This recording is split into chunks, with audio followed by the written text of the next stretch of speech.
Yes! So I have finally unlocked the MIG release. Super excited for this, and I've been spending about 2 months of non-stop practice just on the MIG release. Just to give you a sense of my learning curve, I've only started rope flow in February this year. So it's only been about 5 months since I started flowing. I started practicing the MIG release about 2 months ago. I don't do it every day because I do get frustrated when I can't catch it and can't time it right. But I got some really helpful tips from at Kyojanko and that I want to share with you while it's still fresh in my mind. Some of it, again, I think might not be entirely accurate, but I think this is what I find works for me, and hopefully you'll find that this will help you with unlocking your MIG release as well. So number one, first thing that I noticed is for MIG releases with the rope as opposed to jump rope is the rope is quite a bit heavier, especially with the heavy handles that you have. And that actually creates the anchor point and makes it a bit different for that rotation. So with the skipping rope, you need to probably exaggerate your spinning movement a bit more to get the rope to have that atom movement, that twist. But with the flow rope, all you really need is the wrist. And as a matter of fact, the more exaggerated your entire arm movement is, the messier it gets. So keep your arms tight, use your wrist to do the rotation. Second thing is a heavier handle tends to generally help, or a heavier rope does make it easier to learn this. If you have a stiffer and heavier rope, even better. This rope that I have is very soft. This one is the black velvet one that I sell on my website. So it's great for learning some of the things and really helps you understand the movement and the flow of the rope, but it is a bit harder for some of these tricks where you kind of need to force the rope to kind of make that movement. So I think it actually trains better form, but it is a bit harder to just unlock the basic movements with it. Third tip is how to make the release.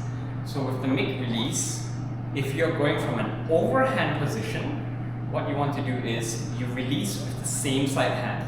So if I'm going on my right side, I release with my right hand, right? And if I'm going with my left side, I release with my left hand.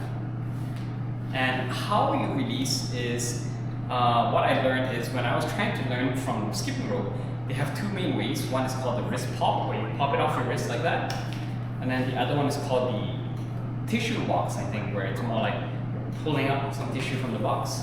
I find with the flow rope, the tissue box release is a bit easier. When you have the wrist pop, it doesn't work as well with the flow rope because number one, the rope is soft, number two, you have that heavy handle, so it does kind of make it a bit different as well. With the release, with the tissue box release, what you want to do is when your, let's say, left hand crosses to your right, and then you have that open movement, you release kind of like this, and you're kind of imagining like you're throwing a ball into a basket in front, right? So it's just a simple forward swing. When do you release is also another big thing. So the best way to learn when you release, Adult showed me was by trying and practicing releases from the side. So like you do a low whip coming to the front, and what you do is you release when it's already straight to the ground and it's starting to come up. So kind of when the rope is like, let's say from this view here, the rope is kind of at this position, then you make the release. So I'll show that. Release.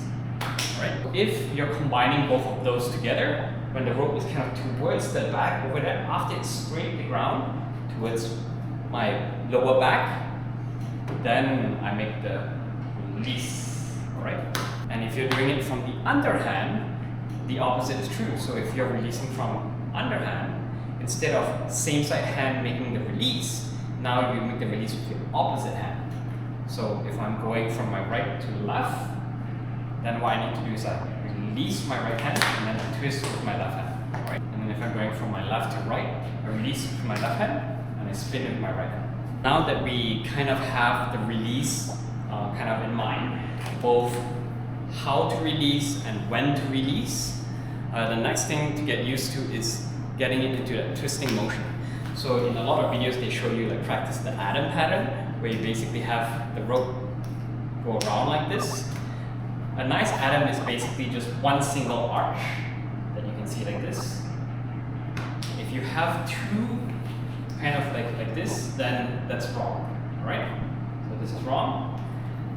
for the mid release, you want to have one arch, one big arch. If you can even bring it kind of forward, even better. It's a bit hard. But get used to that stirring motion, because that's what you're going to do when you release, then you twist like that. Right? And once you get used to the twisting motion or the stirring motion, the next part is to understand how to time the catch. I'm still working on that myself, so I'm not too sure if there are different ways to do it. But the way I try to do it is, generally, let's say if I release, and I'm, let's say, spinning my right hand, my left hand is going to want to catch the rope kind of from my thumb down and go into an overhand. That I find is the easiest way for me to release, because the rope is kind of coming in this overhand movement over here, you can see. So if I'm releasing, even if I'm releasing underhand on this side, the rope is kind of going this way, right? So for me, I catch it like this, and then I bring it over right. So let me try to show that.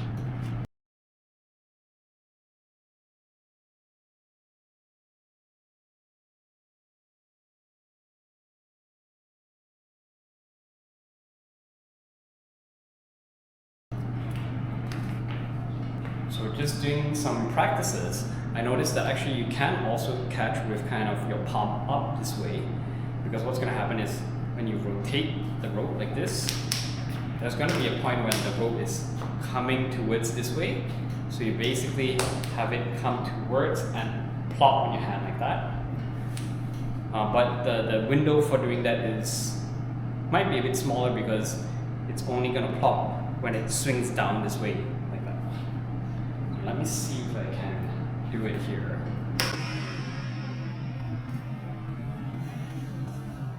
There, kind of like that.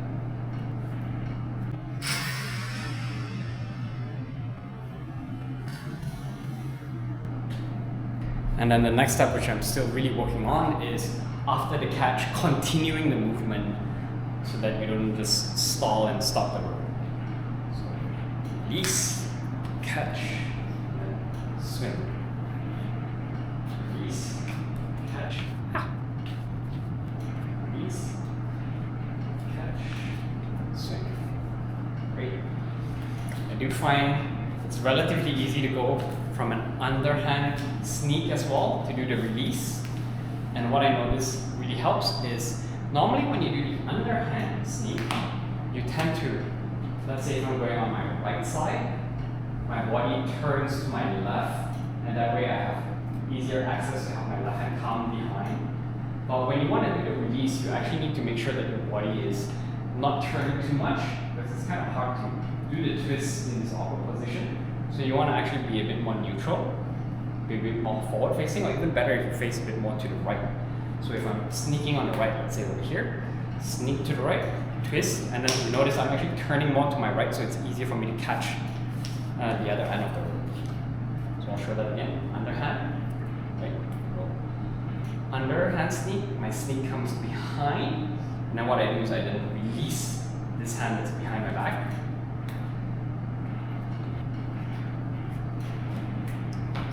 So let's try one time. There we go.